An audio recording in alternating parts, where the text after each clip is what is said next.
Welcome to the New Books Network. I'm Caleb Zachrin, editor of the New Books Network. Today I'm speaking with James Kimmel Jr. about his book, The Science of Revenge: Understanding the World's Deadliest Addiction and How to Overcome It.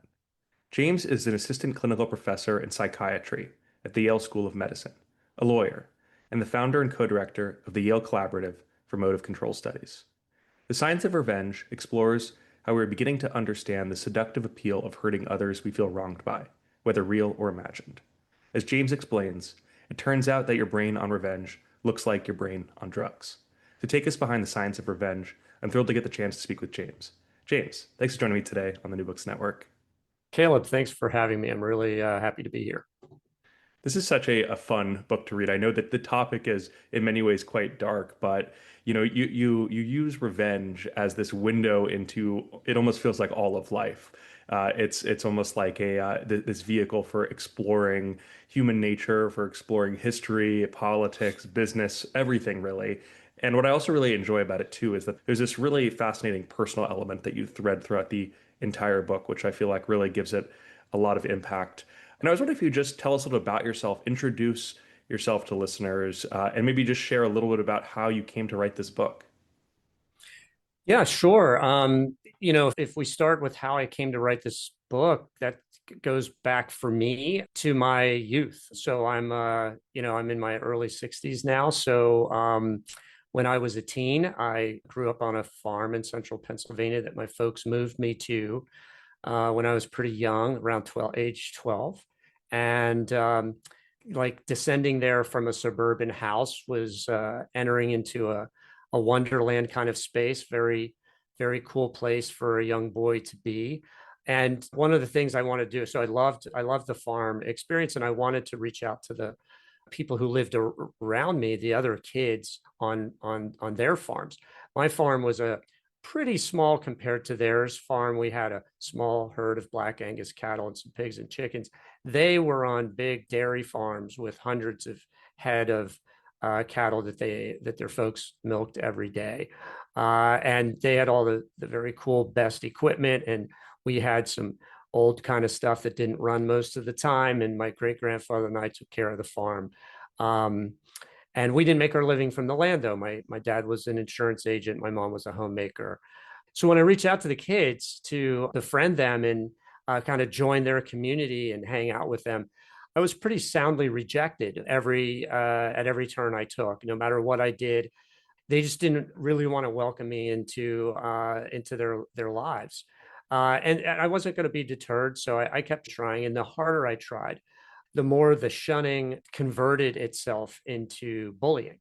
So as we got older, there was a group of them, and a lot of them were bigger than me, and they were in a pack, and it was sort of me and myself and I. And I started getting harassed, getting on off the school bus and in school, and the verbal harassment then grew physical, and the physical harassment started to become, more and more aggressive, getting, hit, pushed around, kicked, things like that.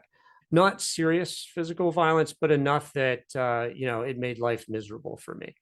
Until one night, this went on until my late teen years. So I'm about 16 or 17 years old, and late one night, my folks and I and my brother are asleep, and we're awakened to the sound of a gunshot. So we run to the windows to see, what's happening. It was right outside, sounded like right outside the front of our house. And as I looked out, I saw a pickup truck that was very familiar to me, owned by one of the guys who had been bullying and tormenting me. And that truck was just taking off down the road after this gunshot. So we looked around the house to see if there was any damage or any harm done. Didn't see anything. Everything looked pretty good. And so we eventually went back to bed. The next morning, one of my jobs before going to school was to go out and take care of our animals, which included this herd of cows, some pigs, and a beautiful hunting dog that we kept named Paula, a beagle. And when I went up to her pen, which was attached to the side of our barn, near our barn, I found her lying dead with a bullet hole in her head. Obviously, the gunshot that we had heard in the middle of the night. Yeah, that's just horrible. And I'm sure, I mean, as you describe in the book, just the anger that you felt, what did you feel then, and how did this experience kind of start off you to a certain extent on this warpath of wanting to essentially, get back at people like this person that did this horrible act? Yeah, I mean, you articulated a lot of it. I mean, there was rage, there was some fear, there was a lot of deep hurt, there was a lot of mourning and suffering, and there was also humiliation and shame for me as well, that it had gotten this far, that I had not been able to do enough to stop this. There was also confusion as to why anybody would have wanted to kill our dog. For what? What had I done to these guys that deserved this kind of horrific treatment? How could they have imagined that killing a dog would have solved any problem? Just a lot of pain. We contacted the police. They came, took a report, but they weren't motivated to do anything specific. They said if it escalates, I mean, my God forbid, but if it escalates, let them know. We'll have this on record so that we, are completing a history of what's happening, and they'd be able to act at some point in the future if the violence turned from the dog more toward us. Um, Things kind of went to rest for a couple or 3 weeks, and then late one night, like I said, about 2 or 3 weeks later, I found myself alone in the house. My folks had gone out somewhere. My brother was not there either. And so it was pretty late. It wasn't as late as the first incident, but it was fully dark. It was maybe 9, 10, 11 o'clock at night. And I heard a vehicle come to a stop in front of our house. And that would be unusual. We lived on a kind of a one-lane country road, so not an ordinary event, and would usually draw a what's happening outside kind of response. So I got up to look and see what was going on. And as I looked, I could see that same pickup truck again, but there was a flash and an explosion. And then the truck took off, left behind our mailbox, which they had just detonated. And so at that point, and this begins the serious revenge journey for me. I'd had enough. By this point, it had been many years of abuse. I had never really confronted or retaliated these guys in any serious way. And they had gone, in my mind, too far. And I really wanted to right the scales. And so growing up in the country, we had plenty of guns. I had been shooting guns probably since I was about 8 years old. And, I knew my dad kept a loaded revolver in his nightstand. I ran upstairs, I grabbed it. And then I took off through the house and jumped in my mother's car. And I tore off after those guys through the dead of the night, driving as fast as I could and just shouting and screaming in rage at them inside the car by myself. I eventually caught up with them and cornered them by one of their barns. So, there's the scene is their pickup truck is kind of pointed against the barn, their barn, and I can see 3 or 4 heads inside the pickup truck. I have my bright beams on, and they slowly get out of the truck, and they're squinting back through my headlights to see who had just come roaring down their one-lane country road. And what was clear to me at that moment was that they weren't armed, in the sense that they had nothing in their hands. Maybe there was something in the truck, but they weren't carrying anything. And they couldn't have known that I had a gun.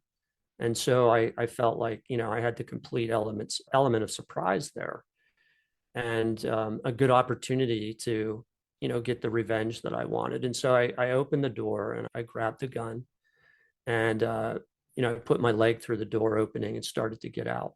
And at the last second there, I had just this brief insight that the guy who drove down that road, who I knew myself to be as a 16, 17-year-old guy, if I survived what could happen next, I'd never be the same. I'd have to know myself as a killer.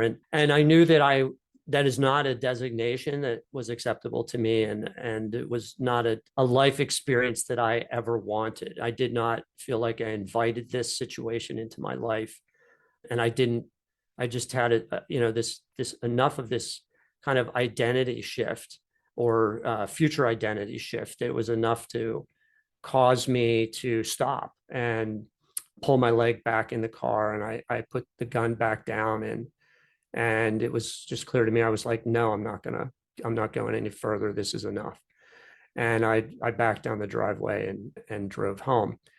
But doing that, and in the days afterward, it wasn't like I forgave anybody for what they had done to me, and all the humiliation and all the shame and the killing of my dog and blowing up our mailbox and the endless hassles and fear in school. I knew I wanted some form of revenge to get back at them and get even. I just didn't want to pay such a high price for it if I used that gun. And that began my journey. From that kind of moment forward, I had wanted to actually be a farmer up until almost that day as a career. But I realized from that day forward that that wasn't going to be my career path. And so I had to come up with a new idea of what to do. And as I, looked around and thought maybe I had to try studying in school instead of not, which I had been doing up to that point. I was not a stellar student by any means up through about 10th grade. I was a very, very poor to mediocre student. I, came upon this idea of being a lawyer, because lawyers seem to be able to get revenge in society and get paid a ton of money for it. It's like going into the professional revenge business. And so that's what I set my sight on. And that's where I went for the next 20 plus years of my life. And you had quite an interesting and varied career in the law. Obviously, you're still a lawyer, but you worked, prosecuting very, serious crimes, and then, also the other side of it too, working for wealthy clients who essentially wanted to, I think, as you put in the book, drag people through painful, traumatizing, legal experiences. It didn't matter how much money they spent. It didn't matter if they won or lost. Just putting someone through that experience can be revenge enough. And I'm wondering for you, like, as you were going through your career, how you started to come up with some of your ideas and theories about revenge, ultimately leading you in a way to becoming an expert on revenge and engaging with with scientists to actually study this topic. Yeah, I practiced law for about 10, 15 years in various capacities, a little bit up front as a prosecutor in the Philadelphia DA's office, and then, as you say, in private practice as a litigator. And in both cases, you were literally being paid to get revenge on behalf of your client, whether your client is society or your client is a private individual with a grievance. But in either case, society or a private individual, there's a grievance, and your job is to kind of inflict as much pain as legally possible upon the other side, and extract as much pain, punishment, and money as you can in the case of civil litigation, or a jail term in the case of criminal litigation as you can, in the theory that everybody's going to feel better if you get this done right. If you can maximize the pain on the other side, that you're maximizing the pleasure on this for your client and for yourself, it turns out. And so as I was doing that and beginning to learn how to do it well and get increasingly good at it, I felt these moments of pleasure all the time, and I felt these huge downers afterward, right? So winning a small, even an email or a letter or a small brief regarding a motion in a case, or a few questions in a deposition or in a hearing, scoring the most on an argument before a judge. All these things, they bring not only a sense of, wow, I did a good job here, but there's also this extra gratifying level of, and I nailed the other guy, right? I stuck a dagger in the other side's lawyer. I stuck a dagger in the other side's client, and it's very pleasurable. And so that was happening to me, and I was getting these highs. And I wasn't able to separate myself from it when I wanted to. And it started to infect my personal life. And I started to become this avenger extraordinaire, not only as a profession, but in my home life with my wife and kids, other family members, people in society, anywhere. If as soon as they got on the wrong side of me, they would get this, retaliatory lawyer threat type of response. And this was seriously against a lot of my own spiritual beliefs, which were, I was raised Christian. I was an Episcopalian. My grandfather had been a Brethren pastor. I had even considered going to a seminary a couple of times before and after I was a lawyer. But it never seemed like a full fit, and I never went through with it. But I had some serious interest in, Jesus's Sermon on the Mount teachings about forgiveness and why he was willing to rail so strongly against, an eye for an eye Mosaic justice, and make it such a prominent part of his life and his ministry, and the reason we even remember a guy named Jesus today. So there were a lot of conflicts that I was experiencing, and I was wondering, could I be getting hooked on this revenge seeking, which I really thought of as justice seeking, and justice and revenge are two important words that we use that often mean the exact same thing. Although we use them to cover one over the other. So, revenge is the kind of more direct, brutal term for trying to hurt somebody or punish them for what they've done to you.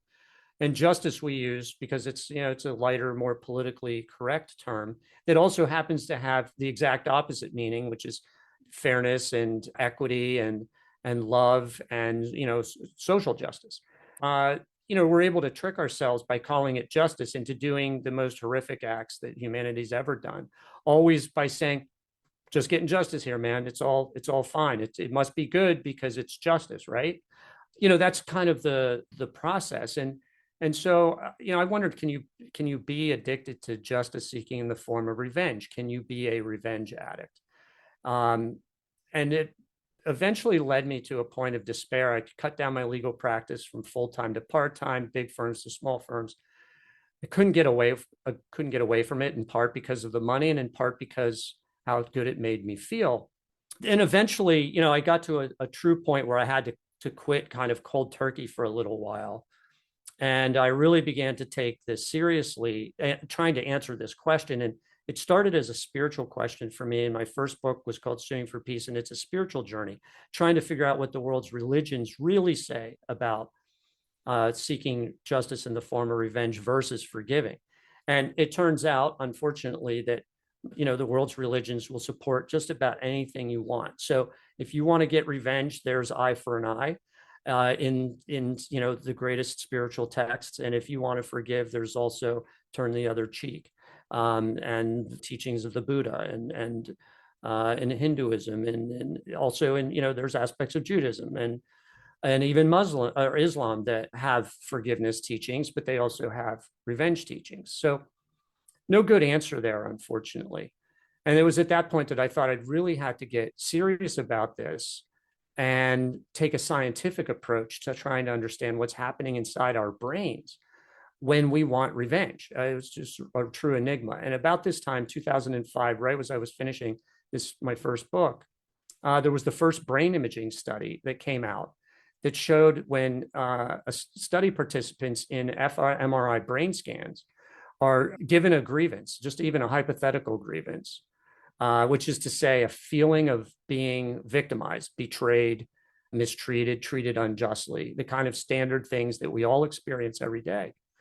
That when you get that, you immediately start desiring revenge. And this is activating the pleasure and reward circuitry of addiction, the nucleus accumbens and dorsal striatum. So in that first study, they only talked about the dorsal striatum, which is the habit formation kind of component of addiction. It was later studies that put that together with the nucleus accumbens, which is the craving kind of motivation and pleasure center thought to be of the brain. And so that was really the first evidence, that empirical evidence, right, or objective evidence that I had ever seen. And I think the world has ever seen, actually, now that I've written my book, that suggests that not only is revenge seeking incredibly pleasurable to human beings, but it also quickly inside the brain turns into this motivational craving to want to hurt the people who hurt us or their proxies, to make us feel better because we have felt wronged and are experiencing this grievance that's registering in our brain in an area called the anterior insula, which is the brain's pain network. Throughout the book, you talk about different studies and your involvement with various scientists who knew how to conduct these studies. Obviously, you brought to it in many ways a lot of your own experience working in essentially the field of revenge law. In a way, it's not just that, but but as you point out, it is part of that. And you have this great way of kind of talking about how, like, to a certain extent, when people are seeking revenge, they are playing out a courtroom scenario in their mind where they are weighing the different punishments that this person might deserve based on the evidence that they might have. And, it's obviously depending on whose courtroom it is, the justice is meted out very differently. You have this study that you talk about in the book it's called The Story of Billy. And I would just love if you could introduce this study, because I think it's a very instructive. And also, of course, it also connects to your own personal experience as well. So I was wondering if you could share this study, just walk listeners through it a little bit. So eventually I went from the law to a series of events that are pretty remarkable and unlikely, but I ended up becoming a researcher and a lecturer in psychiatry at the Yale School of Medicine, where I could look into this and I could begin to collaborate with other science, actual scientists and neuroscientists from around the world, really, who investigate this. And I had also at the same time, and this actually goes back to that first book that I wrote, that spiritual book, I had solidly concluded revenge seeking is addictive, even without the neuroscience that finally backed up this theory. So it was just a theory. But there were no rehabs for revenge addicts. There are no 12-step programs for revenge addiction. And so it was clear to me that I would need to kind of help myself out of this dilemma and help myself recover from what I was convinced was, a serious, revenge addiction in my life that had been just slowly destroying everything that I valued. And to do that, I really I tried to marry the law to what was becoming the science. And that is to say that throughout human history, there's a human archetype that we've all lived with for thousands of years. And that's the idea that when we have a grievance, when we feel that we've been wronged or betrayed, we want for some sort of a tribunal that will listen and where we can be heard, an impartial tribunal, ideally, that will listen to the facts and hear us and acknowledge our pain. And that we want from this tribunal or this court, and we have courts in most societies of some sort, a court of elders, a board, different people who are not part of the dispute, who often listen and make a decision of who's kind of right and wrong and whether there's going to be a punishment. But we go through a trial, and during this trial, as a victim, we get to testify and express our pain. And that's critical in healing from trauma, is being able to be heard and to be acknowledged that we've been wounded. But it's not only that, we also want accountability. And so, we want the defendant to have an opportunity to testify. And then we want a judge or jury to make a decision. And if they find guilt, we want some punishment. Maybe we want it really badly and a lot, which is revenge seeking. And then we want that punishment administered. And so I thought, if all this is happening inside our heads anyway, I mean, the wrongs of the past, it's important for all of your listeners to understand, they're in the past. Like, they can never be experienced again with your senses or anybody's senses in the world. They may seem intensely real in every moment that you think about them, but they are not real. They are thought formations inside your head and nowhere else. So, and then the desire to retaliate, to plot the revenge against another person, to make them feel pain, to hurt them back, to get even, all that. Those are also thought formations. They're not outside of your head, and nobody else can experience those either. Only you can. So the idea was, why don't we put the courtroom inside our heads where it needs to be in order to address the conflict and hopefully release it safely and help people heal from the traumas of the past. And so I created this system called the non-justice system, which allows anyone, and then there's an app called the Miracle Court app that anybody can use. It's at miraclecourt.com. It's perfectly free. And it allows you to put on trial anyone who has ever wronged you in your life, but you play all of the roles. So you play the victim testifying, and then you play the defendant testifying. You play the jury and the judge finding guilt or innocence and handing down a sentence. And you play the warden administering the sentence. And in this way, you get this ability to kind of heal yourself through being heard, holding somebody to account, safely releasing these revenge cravings, like methadone for a revenge addict is what I refer to it as in the nearly last step. And once that's all done, then in the final step, the final judgment, which is what I've added to the normal criminal trial, in that step, you're asked to decide whether or not going through the trial that you've probably desperately wanted all your life against the person who wronged you, now that you've gotten it, did it make you really feel better? Are you feeling better? Are you healed? And almost invariably you are not, because you've had to relive the trauma and re-traumatize yourself, as lawyers do to every client they have when they put them on the stand, unfortunately. So we're always re-traumatizing the people who are involved in the crime or the people who are involved in the civil case. And then you're given the opportunity and you're asked, well, why don't you imagine for a moment, what would it feel like if you decided not to seek revenge or justice in the form of revenge against the person? And what would you feel like if you just imagine, you don't have to forgive them, but imagine what it would feel like if you forgave the wrong, if you forgave the grievance. And usually people, when they experience that at that second, go, oh my gosh, I would feel this enormous sense of relief. You mean I don't have to punish them? I don't have to spend every waking moment thinking about them? I can just let this go and move on with my life? And the answer is you can. And the neuroscience shows that's exactly what forgiveness does in the brain. And we can talk about that in a second.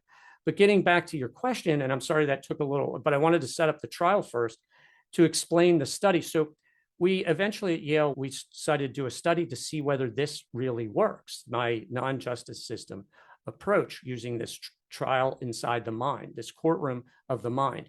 And to do that, for study subjects, we had to give every study subject the same type of grievance. We had to have them all share the same grievance. We couldn't have them all having individual grievances at first, because everybody has their own grievances and they hold them at different levels of intensity. So to make it the same across all, we gave them this grievance scenario of this Billy the dog killer story that you brought up there.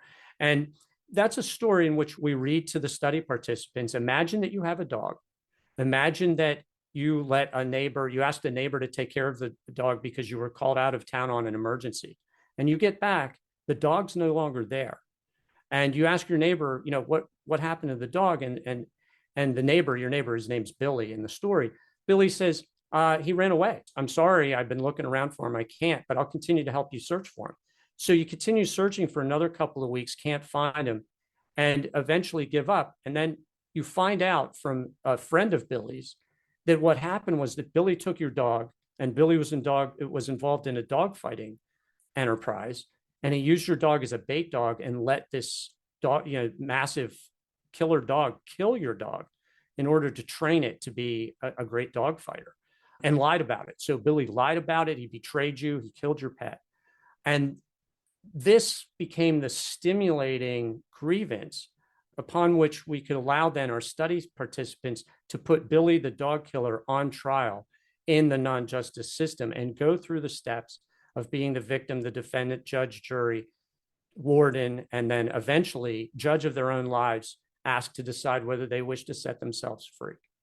It's an interesting case study because obviously, as I was going through it, I'm a dog lover, so I felt the anger, infuriated by it. But, part of me wonders too, like, what if someone doesn't, obviously you have to screen for these things too, but, what if someone hates dogs, or they're not they're a cat person? And also, is it the case too that maybe the things that drive people to revenge are just so unique to their own experience that it's hard for them to do it. And I'm sure these were things that that you've looked at. But when you were parsing this, what was the some of the things that you thought about when trying to actually draw conclusions from the study?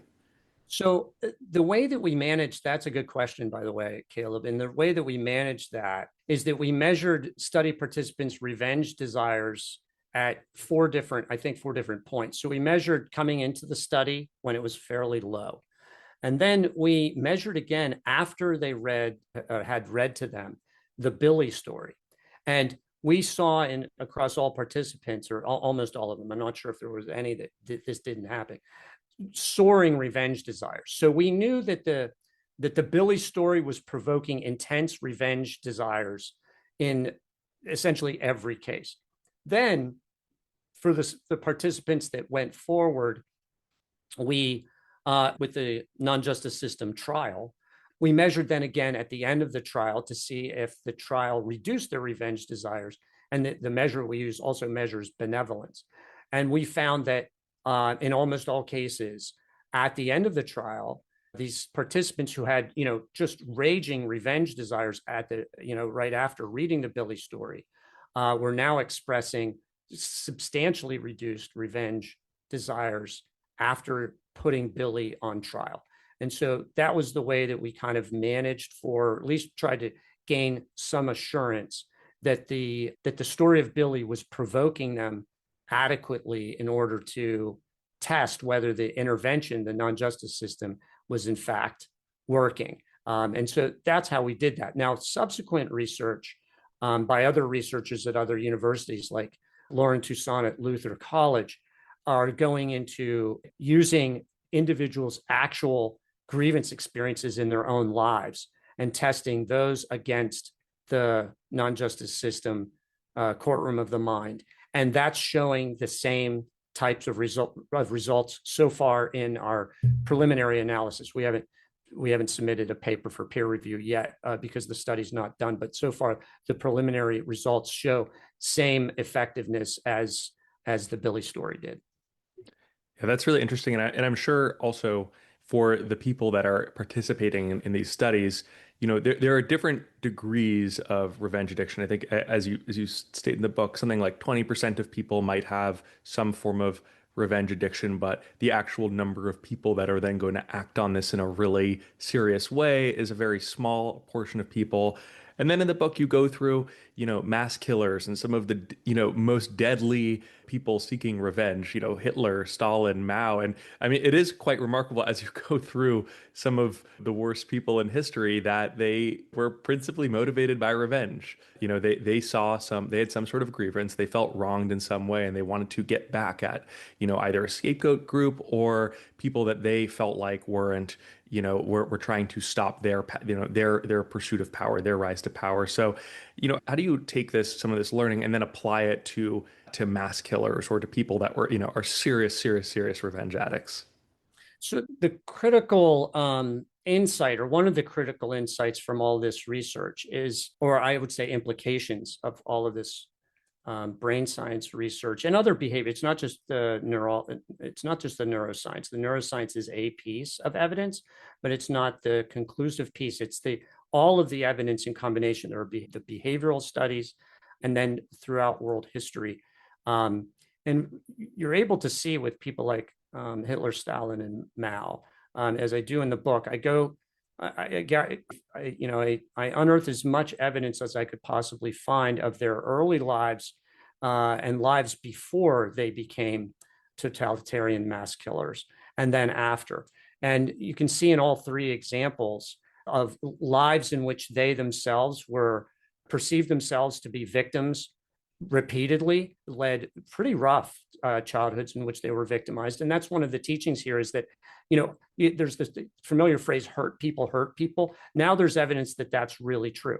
It essentially takes some form of victimization to convert in your mind a grievance into a desire to hurt or kill another human being. The thought that throughout history that there's evil in the world and that it's evil, some dark force that we can't understand, that we can't find a source for, we don't know where it is. It's here, it's there, it's everywhere, it's nowhere at all. that's really needs to be put aside now by humanity. It's not about evil. It's about victimization or perceived victimization. What we know is that real or imagined grievances, which is to say senses of betrayal, insult, disrespect, shame, humiliation, these things register as real pain inside the brain, and that triggers this desire for revenge to make yourself feel better. It's the problem is, and that is treading inside of the addiction circuitry. And unfortunately, the only way to gratify that craving is to inflict pain and suffering upon other people. Drug addicts might stick a needle in their own arm. Revenge addicts would stick a bullet inside of the body of another person. That's what's at stake here. And it's not about being evil. It's also not really about sociopathology or psychopathology. There's a small percentage of people in the world. They do have different brain structures and they can inflict serious amounts of harm, but most don't. So this is about how just about anybody in the world who experiences enough grievance at the right time and develops this desire for revenge can turn from a very peaceful person, and we see it in our own lives and in ourselves. You can be very peaceful in 1 second and suddenly pretty volatile and lashing out against people the next second. And we know that revenge is not only violent. Most forms of revenge are non-violent. They're verbal. They are sometimes not even verbal. They might be silent sabotages. They might be withdrawals of social interaction or social rejection, which we know is very hurtful to people, to be socially rejected. And we do that all of the time. We have mean tweets and we have social media platforms that enable us to feel aggrieved, at light speed across millions of people for the same one thing, and then give everybody an opportunity to retaliate back with mean tweets and plot revenge, all day, 24 hours a day, 7 days a week. So it's very prevalent. It's through all parts of our society. And with social networking, it's now exceptionally dangerous because it is this addictive process, yet we weren't prepared for it when it came, and we haven't ever seen it this way. But seeing it as an addiction means also the good news is we can use addiction-informed treatment and prevention strategies to help prevent and treat violence. And that's the big hopeful side of all of this, is that understanding revenge seeking and violence as an addictive process means that all of the work that's been done and billions of dollars have been spent over the last 30 years to develop addiction prevention and treatment methods can now be applied. All of those, or almost all of them, can be applied to trying to reduce violence in society. But one even more bigger piece of good news is that the neuroscience of forgiveness is just simply incredibly amazing. What it shows is that if you simply imagine forgiving a grievance in your life, just think of any grievance that you might be carrying around in your head right now. And if you imagine forgiving that, what happens inside your brain in brain scans is that the pain network that I was telling you about, the anterior insula, deactivates. The reward and pleasure craving area of the brain, that's the addiction pathway of the brain, deactivates. So you're no longer feeling the pain and you're no longer being plagued by revenge desires.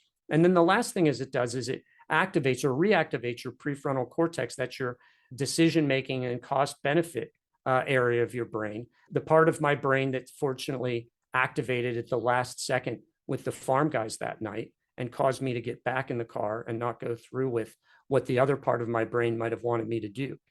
And so forgiveness is kind of this wonder drug, human superpower that we don't, we've tied it up with religion. Like I said, I'm a spiritual person, so I think it's valuable there, but you don't need to be religious to get the immediate neurological, brain biological benefits of forgiveness, which are, instead of just covering up the pain with a dopamine hit of revenge, you get actual pain eradication. I mean, it stops the pain, it stops the revenge cravings. It really is a true wonder drug. Yeah, it's interesting to think about how, if by taking revenge, it might be something that you live with this regret for the rest of your life that you constantly come to and either feel shame about, or the shame is so great that it causes almost like a sunk cost thought of like, well, it doesn't, now that I've gone so far, I might as well just keep going, which I feel like, which oftentimes feels like what's driving a lot of the revenge seeking today is that people are almost in too deep. And, even as you point out in the book, like, there are these algorithms that are pushing us towards rewarding the same circuitry that revenge is tapping into. We have media that is very popular, where the plots are oftentimes centered around someone being wronged and then going and seeking revenge, and that being great. So, there are a lot of forces that are pushing against it. And I'm wondering, having done this research, having gone through and thinking about revenge, when you just think about today, whether it's the political situations that we find ourselves in, where it feels like revenge seems to be driving everything. How do you want people to think about their own small place in it? Because I think that, where it sometimes feels a little bit, and not to be alarmist, but it feels a little bit like we're seeing the kind of the roots of like what might have led to the rise of someone like a Mao or something, where some group or someone feels like they're so wronged, have been so wronged by some others that anything is justifiable. So, how might we think about our own political situation today? Great question. And it is a real problem, but I think there is a pretty hopeful answer. I sort of think about it in terms of, Trump created MAGA, Make America Great Again. And I think if there's an earnest desire to make America great again by anybody, that would need to start with making America forgiving again. And that's a real possibility. And where that begins is with each individual person. So you were saying, kind of the potential doom and despair feelings that we get. We feel like maybe we're really headed in the wrong direction. And this seems to be shared by both ends of the political spectrum. Regardless of right, person's political views, I think correct. that there's a sense Everybody that we've feels just this been way. caught Yeah, in this back and forth, that's right. regardless. Exactly right. And revenge seeking is a human problem. It is not a political problem. It doesn't affect only if you're a liberal. It doesn't only affect conservatives, and if you're conservative, it doesn't only affect liberals. It is a true human problem, and it has a true human solution. And the idea of becoming more forgiving in your own life and then trying to encourage, as you broaden out to your family, your school, your community, all the way up through, your government and your leaders, trying to remind them of forgiveness and making America forgiving again is, in my view, the way that this will ultimately get solved. And I have actual hard examples of that. You might go, wow, that's a Pollyanna-ish piece of silly. Nobody's going to forgive anything. And that's not true at all. The Civil War was ended, for example. The hostilities stopped with an agreement at Appomattox, right? But from that day forward, the only way that the North and the South began to live together again is because they decided to forgive each other, the people in the North and the South, rather than continue to seek revenge against each other. That's exactly what happened. Forgiveness, a military conquest can stop hostilities, but forgiveness wins and maintains the peace. And that's the case in essentially every conflict, whether it's in your own life with an intimate partner or a spouse, or between you and your children, or you and your parents. That's between you and your employers and coworkers, your friends. It doesn't matter where. And then it goes all the way up through, including international conflicts. So if you think about how World War II ended versus World War I, and I talk about this in the final chapter of the book. I mean, here we have now international hard power, wars that were fought, genocides committed, nuclear bombs dropped. And yet, the United States and Japan and Germany have been peaceful allies now since the end of World War II for 70, 80, 90 years, whatever it is. And the only way that was possible was not a military conquest. The military conquest stopped those hostilities. It stopped the genocide. It stopped the dropping of more bombs, but it didn't maintain the peace. What that required was an effort by both sides to forgive each other. And that happened at international population level scale. Forgiveness can happen. We have innumerable examples at big scale and at the individual level. So it is not a Pollyannish thing at all to be able to remind ourselves that's really how conflicts are solved. And we can reunite with the people who, even just days, 6 months ago, whatever, we couldn't stand. We thought they were a threat to our existence. And now they are friends again. That is the amazing power of forgiveness. So that's my answer to it. And I think the evidence is clear that it works. And now we have neurobiological evidence of how it works. Yeah. I think that that having that evidence is so powerful because it is when a person is angry or frustrated at someone or an entity or anything, it becomes so difficult and it feels so good to hate. And I think that by just pointing out that, people, in these studies that have been conducted and in research that has been done and in these historical examples, that like when we can stop that trend and forgive, that we actually end up being much happier in the long run. And I think that that's And a I should remarkable mention, finding. on that forgiveness point, this is achievable. All these neurological benefits are achievable without telling the person who wronged you that you forgive them, and definitely without endorsing what they've done, without accepting what they've done, without thinking what they've done was okay, and without accepting future bad acts from that person. There's no setting aside of your instinctive right to self-defense that activates the area of the brain called the amygdala, the fight and flight response. You're going to need that to survive. You can always get rid of, forgiveness doesn't mean maintaining a toxic relationship. It doesn't mean maintaining your victimhood. It means healing yourself and transcending your victimhood. And you can do all of get all those benefits by simply forgiving internally and making this internal decision to forgive. Even if you never speak to the person who wronged you ever again, you're doing it for yourself to heal yourself. That's what that superpower benefit is.